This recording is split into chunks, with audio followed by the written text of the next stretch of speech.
देखु विगत सरकार समय मालकानगिरी एयरपोर्टा या हाराहारी 500 कोटी टंकार खर्च अटकल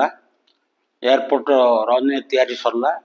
पाचेरी तार तैयारी सरला जमी अधिग्रहण सरला किछि दिन वीआईपी मानकर फ्लाइट आसला मालकानगिरी लोक देखी बहुत खुशी हेले जून 5 तारिख गत वर्ष मे 5 तारिख रु पैसेंजर फ्लाइट चलो बोल राज्य सरकार घोषणा कले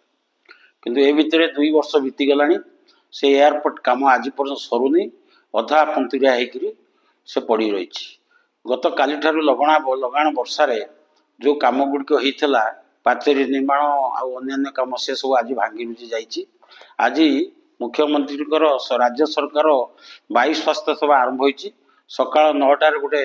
छोट फ्लाइट 7 जणिया 9 जणिया फ्लाइट गोटे आज एयरपोर्ट देखा मिलला जो थी डॉक्टर प्रोफेसर मैंने आसी ओल्लैंती बर्तमान मालकानगिरी जो आम जिला स्वास्थ्य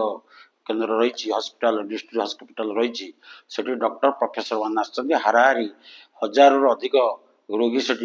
गदा होती आज एयरपोर्टा थिला बोली आज आज फ्लाइट आसी पारा एत वर्षा सब रास्ता घाट जाम सब नदी पोल उपर पानी जाऊँगी उच्चा पोल राज्य सरकार कंप्लीट कर पारे